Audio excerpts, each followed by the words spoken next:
Hi there, it's Nicole for Honeybee Stamps, and today I'm going to be sharing some ideas on how to create this shaker card using lots of the Honeybee stamps and dies, and I'll even be creating some of my own masks from the Hexagon base plate dies so that I can have a nice flat front for my shaker.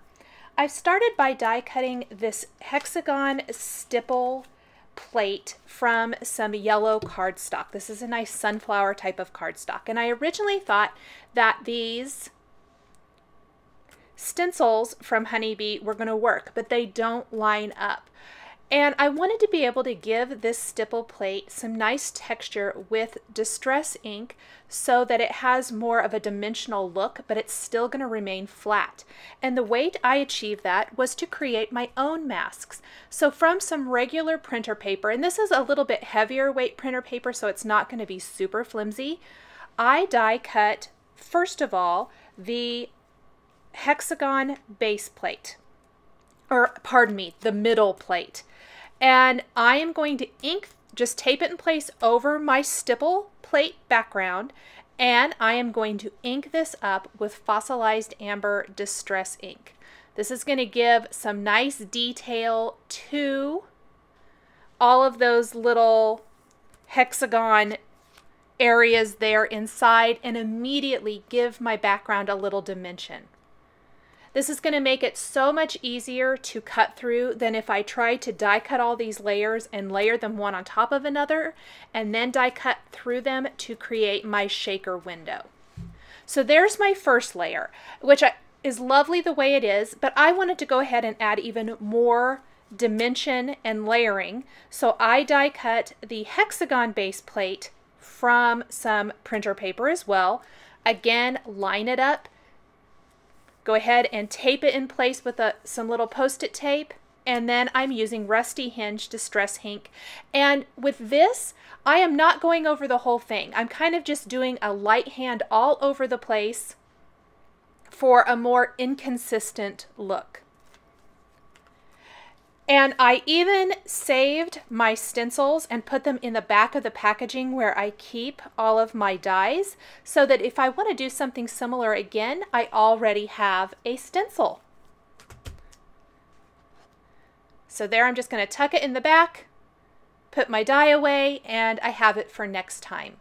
Next, I am going to take some of the Hexagon frames, and starting with the smaller of the two, I am going to die cut my shaker opening with this Hexagon frame. So I want to make sure and get it lined up.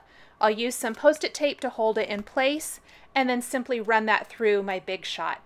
To create the frame for the front of my shaker for that window, I'm going to take that same hexagon shape plus the next one larger, tape those in place, and run those through my die cut machine, and I'm instantly going to have a great hexagon frame for framing up the window of my shaker for my card. I'm taking now the bees from the Busy Bees stamp set and a little heart, and originally I started with my 4 bees, and then I realized I wanted those 2 teeny tiny bees because they will be fantastic inside my shaker.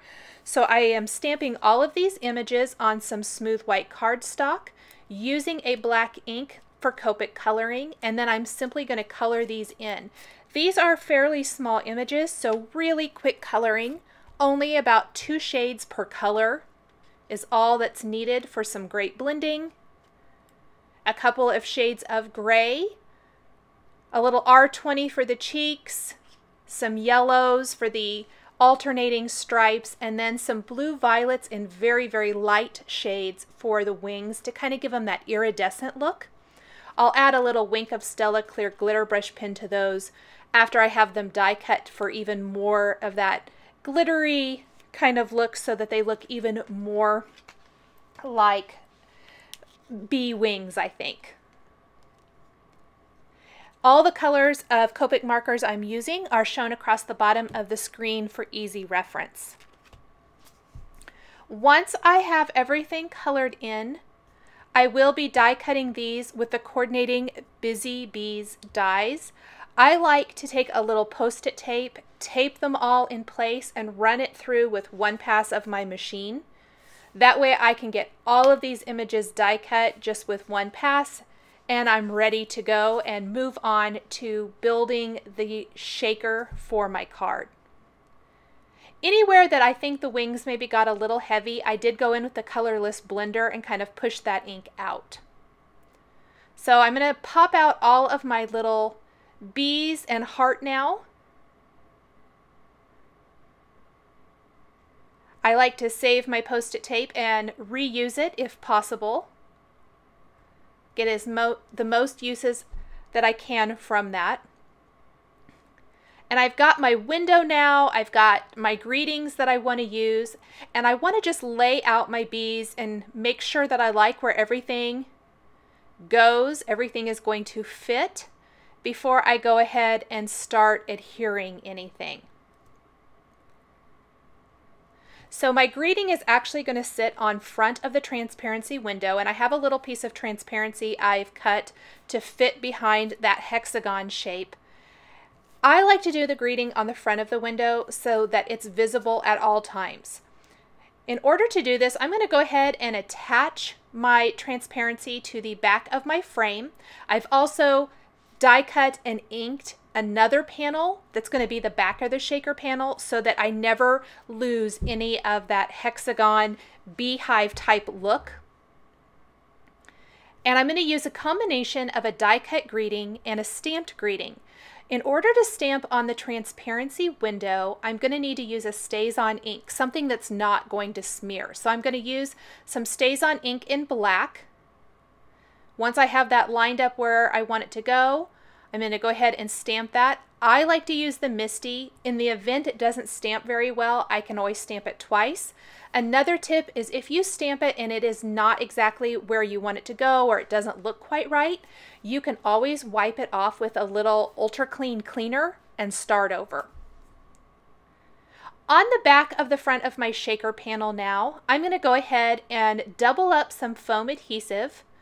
This is some Scotch 3M adhesive. And I am going to put it all over the back of this panel, and this is going to create that shaker well. I'm going to use a powder deactivating tool so that hopefully my sequins don't stick so bad. In this, I'm going to add those two teeny tiny bees and some of the Honeybee Stamps Honey Jar Sequin Mix. Remove the backing paper and go ahead and put the back of my shaker in place and then shake it up. So inside my shaker, I have got those adorable two teeny tiny little bees and then the Honey Jar Sequin Mix. Now I started to adhere some of the elements, forgetting that I have that great black frame that I need to adhere. I also want to stamp some of the Busy Bee trails to give those bees some movement. I'm going to go ahead and do that now. Luckily, I am generous with my foam tape, so I have a nice stable surface to stamp that on. I probably should have done that before I put the shaker frame in place, but it worked out here. I'm going to run a thin line of glue around that hexagon frame and just put that right in place, and you can tell the difference. It just makes that window really pop with that hexagon frame. And you could do so many different things with these frames. This is just one idea. Here's some Wink of Stella clear glitter brush pen on the little bee's wings. I need to add one final bee, and he's going to be sitting on top of the window, and all that shaking is going to be going on behind. I'm going to take a black glaze pen and just reinforce the eyes and really make those pop. I've got a piece of fun foam here that has stick it on both sides and then cardstock, and I'm going to die cut that with the word bee. And then I'll go ahead and add that to my card in a little bit. The white cardstock makes it that I can add any ink color to this to add color. So instead of distress ink, which is what I use a lot, I have some black dye ink out, and that's what I actually use to add color to this. I could have die cut it from black cardstock as well, but since I have this scrap of paper there, white cardstock makes it super easy to just customize it with whatever you want to color it with. So I'm just going to press my black ink pad into this to add color to that word. It's a really delicate die cut, so I added the ink before I pop it out. Because it has Stick It on the back of it, it's going to be sticky like a sticker. Now it's wet, so I'm going to hit it with a heat tool so that I don't get black ink all over my project. I'm going to simply pop that out, use a piercing tool to remove the insides of any of the letters that didn't automatically come out. It's really sticky, and it's going to stick to the window perfectly, and that little bit of dimension adds a nice bit of interest and really helps make it nice and legible. So there is the front. There's my shaker all finished on the front of the card. I'm going to take a white top fold card base now, and I can pop that shaker right in place. It's slightly smaller than A2 size, so it's going to have a teeny tiny little white border all the way around the edge. There is what the shaker is going to look like. Now, to finish the inside of the card, because I do have one little bee left from when I colored and die cut those, I'm going to finish my greeting with the sentiment on the inside, "You are strong." This is a great encouragement card for somebody who maybe is struggling or going through a hard time. Just something happy and fun. It's a nice little bit of happy mail that you can send to friends, family, or a loved one. I'm going to go ahead and stamp "You are strong" with black ink, kind of in the upper third of the inside of the card. This is going to leave plenty of room below for a handwritten greeting or message.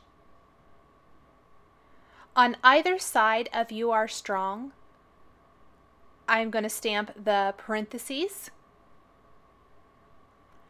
And then coming in from the right side, I'm going to go ahead and stamp another stitched bee trail from the Busy Bees stamp set. I like for it to kind of come in off of the edge. It helps ground the image a bit.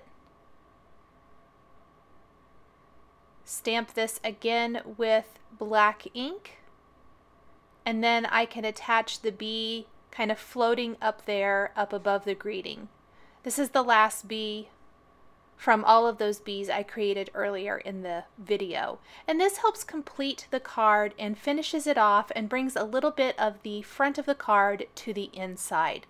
I'll add that Wink of Stella clear glitter brush pin to the wings, and also take that black glaze pen and add detail to the eye, just like I did for the bees on the front of the shaker card.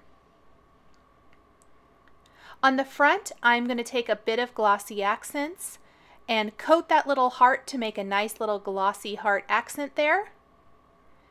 And that will finish up my encouragement shaker card featuring honeybee, stamps, dies, and sequins. The supplies I used are listed and linked below the video here on YouTube. Here are a couple more links to videos featuring honeybee stamps and dies. Thanks for watching, and we'll catch you next time.